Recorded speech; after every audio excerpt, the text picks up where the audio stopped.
Bonjour et bienvenue dans cette vidéo du chapitre 9, deuxième vidéo du chapitre 9 dans laquelle on parle des ondes et de l'imagerie médicale. Une onde est un phénomène au cours duquel une perturbation se propage sans transport de matière. Voyons ce que cela donne sur un simulateur. Alors on a ici un simulateur que je mets en route pour vous montrer. Un générateur crée une impulsion qui va se déplacer le long d'une corde et on peut voir les points qui sont soumis à cette impulsion les uns après les autres. J'ai deux curseurs qui permettent d'isoler un point en particulier. Je vais mettre par exemple ce curseur-là sur le point bleu et ce curseur-là sur cet autre point bleu et créer à nouveau une onde le long de la corde, voilà.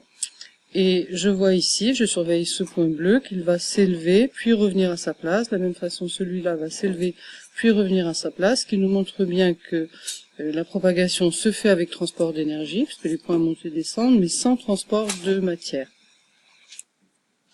On revient aux définitions des ondes. On peut distinguer deux sortes d'ondes. Les ondes qu'on appelle les ondes mécaniques, qui ont besoin d'un milieu matériel pour se propager, comme le son ou comme les vagues dans l'eau.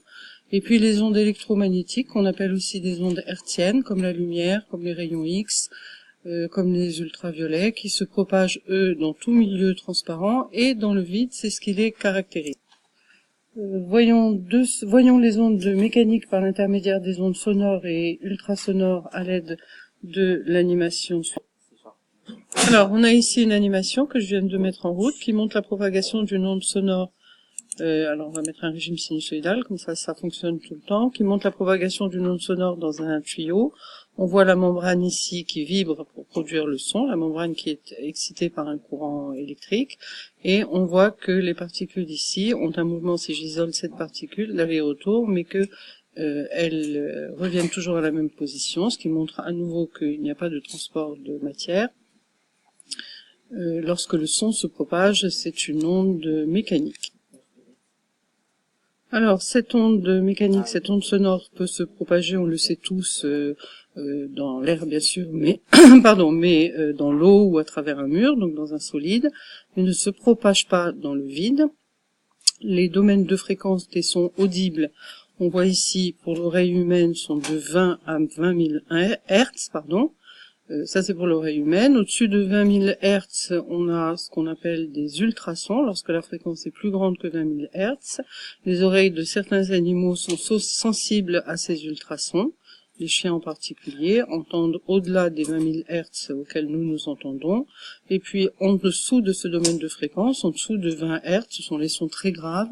Là encore, certains animaux sont sensibles à cette fréquence. La célérité, vous vous souvenez que célérité veut dire vitesse pour les ondes, donc la célérité ou la vitesse du son dépend du milieu dans lequel il se propage et varie avec la nature de ce milieu. Elle est plus importante dans les solides que dans les liquides, c'est-à-dire que le son se déplace plus vite dans un solide que dans un liquide et dans un liquide que dans un gaz.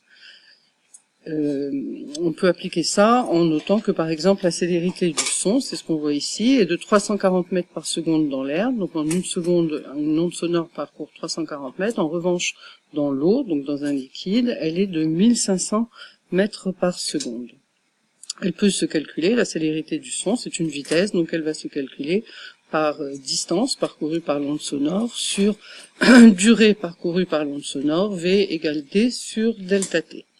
On peut appliquer ceci aux ultrasons évidemment et en particulier à une technique médicale très utilisée qui est l'échographie et qu'on va voir dans un simulateur. Voilà ici un simulateur du principe simplifié de l'échographie. On a ici un émetteur qui est une sonde qui émet une onde ultrasonore et qui peut la récupérer, qui est aussi un récepteur si jamais l'onde revient, quand elle va rencontrer un obstacle. Et puis on a ici le tracé de cette onde lorsqu'elle est émise et lorsqu'elle revient. On a ici la restitution sur un écran de ce que on voit ici. Je peux orienter l'émetteur. Si je l'oriente, je l'envoie maintenant sur un obstacle. On voit que l'onde, je l'oriente sur un obstacle ici, on voit que l'onde est émise d'une part et revient d'autre part, ce que on peut mesurer ici. Qu'est-ce qu'on peut mesurer exactement ici? On peut mesurer le temps de retour.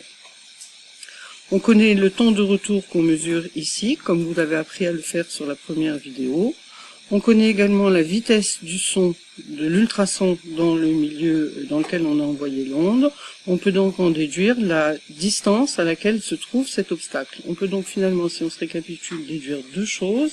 La première, c'est l'existence d'un obstacle, puisqu'une onde est revenue, et la deuxième, c'est la distance à laquelle se trouve cet obstacle. Si je balade maintenant mon émetteur, eh bien, je vois que pour un deuxième obstacle, je vais avoir un deuxième retour.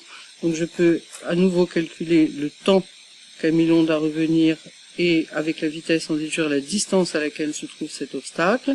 Et puis la même chose pour le troisième obstacle ici, et on peut ainsi reconstituer l'image de ce qui a été, de ce sur quoi on a envoyé l'onde ultrasonore au départ. Voilà pour cette troisième vidéo. Vous n'oubliez pas de faire le questionnaire qui est dessus, en dessous. Merci de l'avoir écouté et à la prochaine fois.